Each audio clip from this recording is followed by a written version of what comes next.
Assalamualaikum warahmatullahi wabarakatuh. Alhamdulillahirabbil alamin wassalatu wassalamu ala asyrofil anbiya'i wal mursalin wa ala alihi washabbihi wala haula wala quwwata illa billahil aliyyil azim. Yang kami banggakan Ketua PW Ansor Kak Denny, sahabat Denny, Ketua dan Saktorwil Kak Yudi, Ketua LBH PW Ansor Kak Jamal, dan Sekretaris Kak Sanji, pengurus wilayah PH-nya Kak Jamrong, mobil khusus ini senior saya Kang Agustani, dan teman setianya Kang Cus, Abah Nandang, kolaborasinya Kang Cus sama polisi lah. Sahabat-sahabat pengurus PW dan PC Ansor se-Jawa Barat, mobil khusus dari LBH.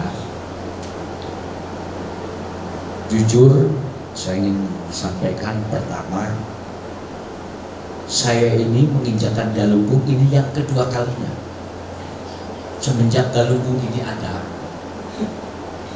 Ini baru yang kedua kalinya saya masuk Galunggung.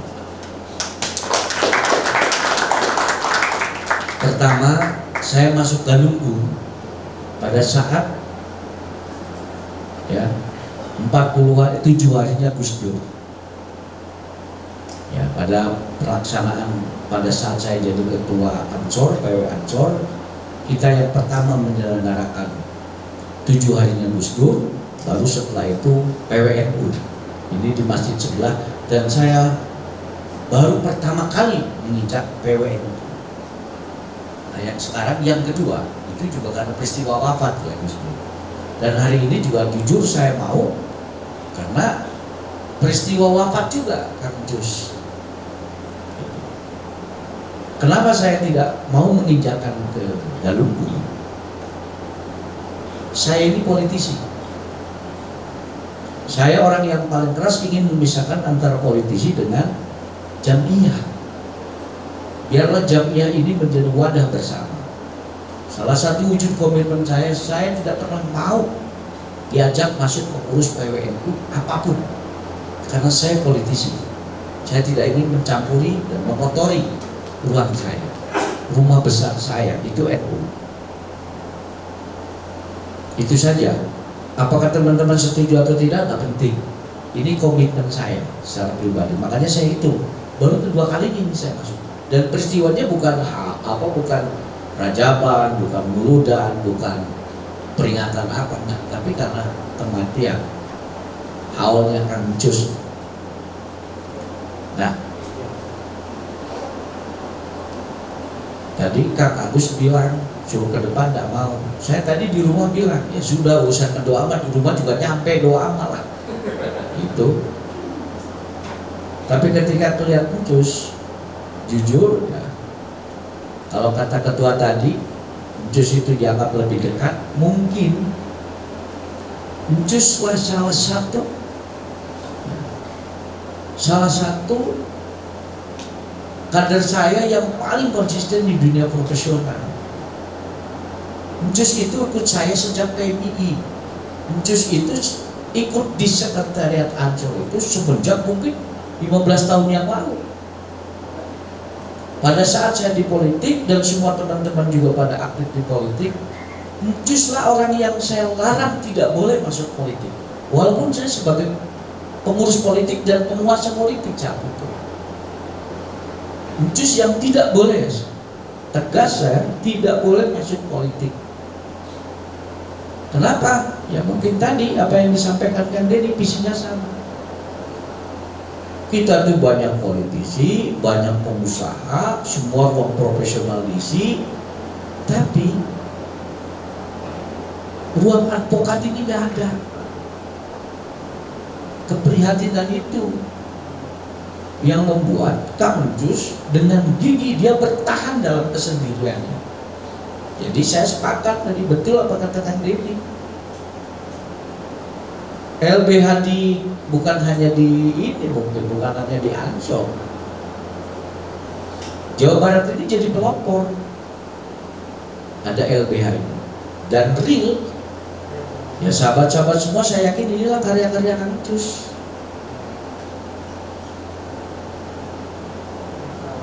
Kalau cerita banyak tentang Encus, saya mungkin lebih banyak hafal.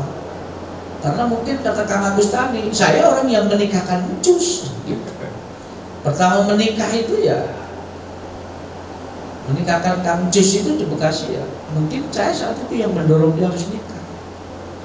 Sehingga dalam proses perjalanan karir saya tahu persis. Tadi Kang Saji bilang ada satu nilai yang dipegang teguh oleh Kang Encus, integritas. Itu yang paling mahal, yang hari ini jadi terasing. Polisi sih nggak mau jadi punya integritas, advokat nggak mau, ngapain itu pegang teguh integritas. Wong nangani kasusnya kata ketua DPR miliar-miliaran, tapi Encus masih bertahan di situ. Itu luar biasa, dan saya yakin kalau Encus tidak lebih baik, gitu, dipanggil Tuhan, mungkin suatu saat jangan banget pasti jadi orang besar. Tingkat profesionalnya sudah teruji, dari tadi nangani kasus dan sebagainya, sampai panjang loh, pahit peristiwa Kang Encus itu.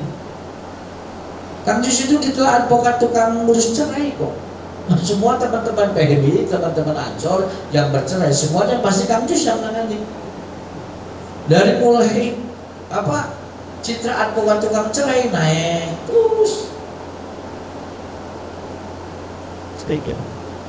Tapi tugas utama Kang Encus sebagai kader Ancor, saya menyaksikan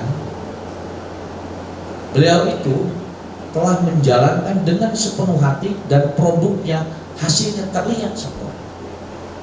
Dulu tuh teman-teman PMI setelah PMI beres pada jadi Ancor atau masih di PMI, pengen jadi advokat tuh rumitnya ampun. Tapi dengan Encus, telatennya Encus, dari yang satu terbuka menjadi banyak. Bahkan tadi ketua Ancor membenci saya, Kang kita sudah punya 500, itu kan luar biasa sekali. Maka wajar kalau hari ini Kang Sule dan teman-teman PW Ancor menginisiasi, mengingat kembali apa yang telah dilakukan oleh Kang Encus sebagai suri teladan kita dan spirit kita, bahwa di antara kita semua ya memang harus melanjutkan visi besarnya, komitmen besarnya, dan itu komitmen profesi kita, profesi teman-teman yang ada di advokat. Nah, dalam proses perjalanan yang panjang tadi ada profesionalitas, ada integritas, jelas dengan banyak kasus yang telah diselesaikannya, dia pasti memiliki kualitas. 3 poin penting ini menjadi catatan penting bagi perubahan kebangsaan ke depan. Tanpa 3 syarat ini, maka kita akan tergilas. Yang ada kita akan jadi broker-broker nggak jelas. Ancor organisasi yang memiliki bukan hanya sekedar komunitas, tapi juga ada menyimpan misi ideologis, maka nilai dasar ini menjadi sangat penting sebagai citra diri di luar profesi-profesi yang berbeda dan membedakan dengan komunitas lain. LBH Ancor harus berbeda dengan LBH PP. LBH Ancor harus berbeda dengan LBH FKPPI. LBH Ancor harus berbeda dengan LBH yang lain. Karena ada nilai ideologis yang kita pegang teguh dan misi menjadi misi utama. Keberpihakan kepada kelompok-kelompok tertindas, keberpihakan kepada kemanusiaan, itu nilai dasar yang menjadi spirit ke-NU-an kita, keansuran kita. Sehingga ketika masuk profesi pun advokat, maka nilai dasar ini harus menjadi pegangan. Dan saya menyaksikan betul Kang Encus di usia mudanya telah mampu melewati dan memegang teguh nilai-nilai itu. Sehingga saya orang yang sangat optimis sebagai senior melihat suatu saat Kang Jus itu jadi orang besar. Tapi Tuhan yang maha segalanya melihat bahwa kebesaran Kang Jus harus disudahi dalam riwayat perjalanan hidupnya.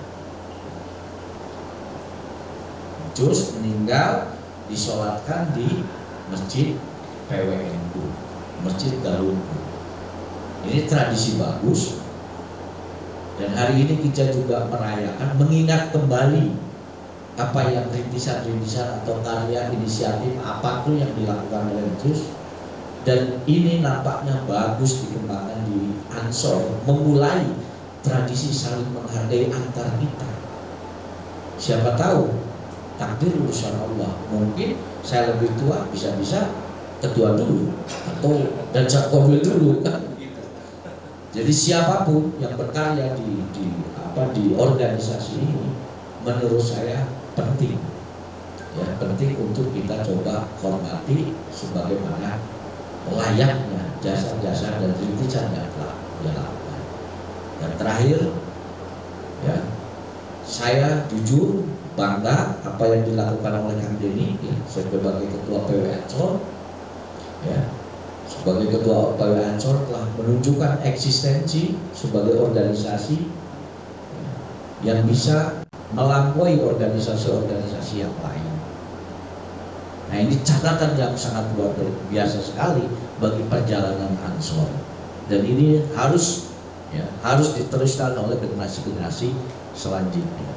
Karena apapun bentuknya, kita hanya bisa mewarisi satu generasi ke generasi lain tahapan-tahapan dari sistem kaderisasi yang kita miliki, sehingga proses pembelajaran kita bersama di ruang ini menjadi satu titik dan modal besar kita untuk melapaki profesi di luar profesi yang kita miliki, sehingga betul-betul tempaan ini kita menjadi profesional. Jadi politisi yang hebat, jadi pengusaha yang hebat, jadi pengacara yang hebat, jadi seniman yang hebat, kan begitu. Sebagai jadi seorang akademisi, jadilah seorang akademisi yang hebat, yang dia memiliki kualitas yang bisa dipertanggungjawabkan, dan terlebih dia memiliki integritas, karena itu yang paling mahal di kemudian hari. Itu saja mungkin dapat kami sampaikan. Terima kasih. Mudah-mudahan Kang Jus juga bahagia melihat ini rintisannya terus berkembang, terus berjalan, dan yakin di antara kita nanti akan lahir sebagai advokat besar di Republik ini. Terima kasih. Wassalamualaikum warahmatullahi wabarakatuh.